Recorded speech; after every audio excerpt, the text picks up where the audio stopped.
Os movimentos de massa continuam a marcar os laços sociais em nossa sociedade.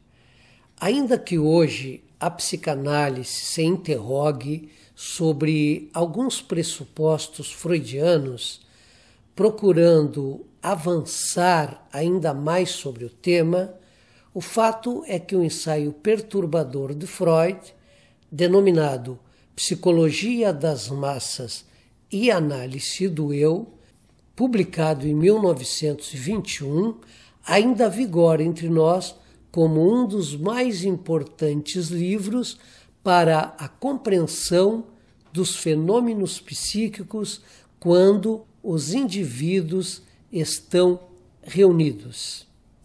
A pergunta inicial e central que Freud busca responder em seu ensaio é: o que mantém uma determinada massa coesa?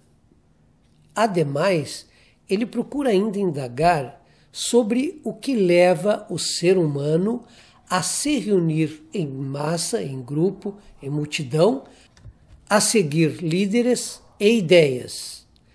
É sobre isso que vamos tratar aqui, abrindo uma série sobre a psicologia das massas.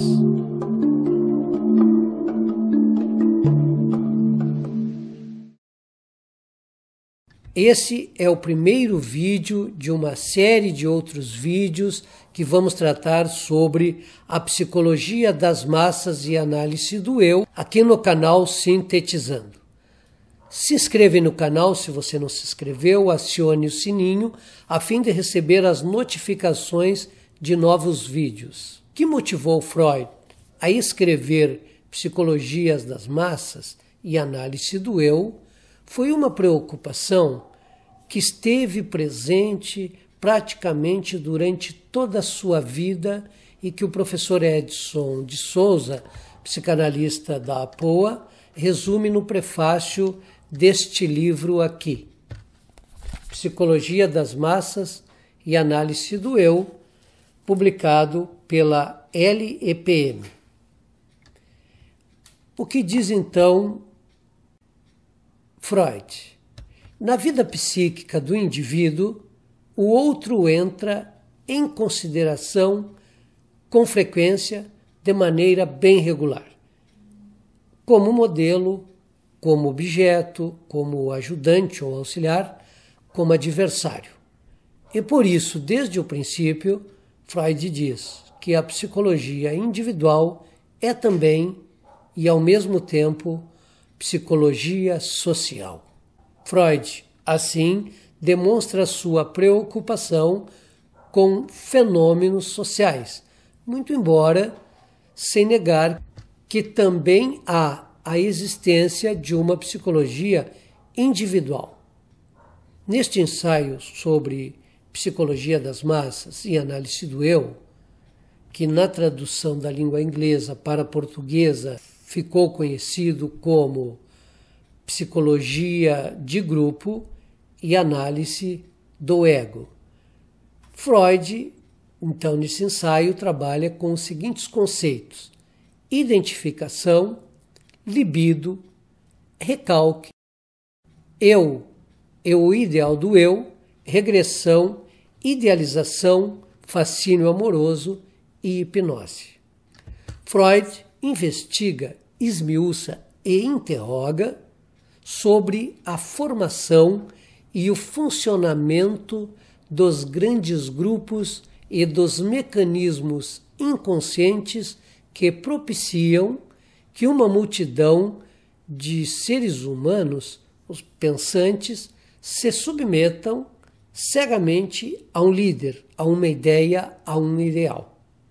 Este ensaio foi sendo escrito aos poucos, porém, ele só foi publicado, como disse anteriormente, em 1921. Nele, o leitor pode encontrar os ecos daquela época histórica em que vivia Freud, ou seja, de uma Europa devastada pela barbárie e a crueldade da Primeira Guerra Mundial, ocasião em que ganhava força o movimento nazi-fascista. Muitos se perguntam até hoje se este ensaio do Freud poderia ser considerado um texto premonitório, uma vez que, ao que nos parece, ele teria previsto as formas totalitárias de poder que estavam se desenvolvendo na Europa, tais como o nazismo na Alemanha e o fascismo na Itália. Freud sentiu na própria pele tais efeitos, uma vez que 3 de seus filhos, além de seu genro, alguns dos seus colegas e pacientes, tiveram que participar da guerra. Em algumas passagens do seu livro, Freud faz menções à guerra. Aliás, ele toma o exército, juntamente com a igreja, como um fenômeno de massa para analisar. Para concluir, continuando aqui com as informações da contracapa do livro que eu apresentei para vocês há pouco, diz o seguinte: hoje, num mundo superpopuloso, em que a individualidade, muitas vezes aniquilada pelas forças das multidões, em que a intolerância religiosa está na ordem do dia, fica ainda mais evidente a genialidade de Freud ao aplicar a psicanálise a outros campos do conhecimento, bem como o amplo alcance e a atualidade de seu pensamento.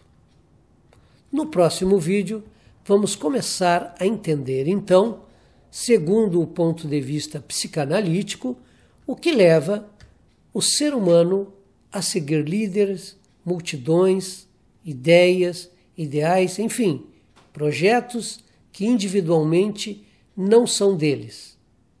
Vamos pensando nisso até o segundo vídeo dessa série, ok? Eu volto.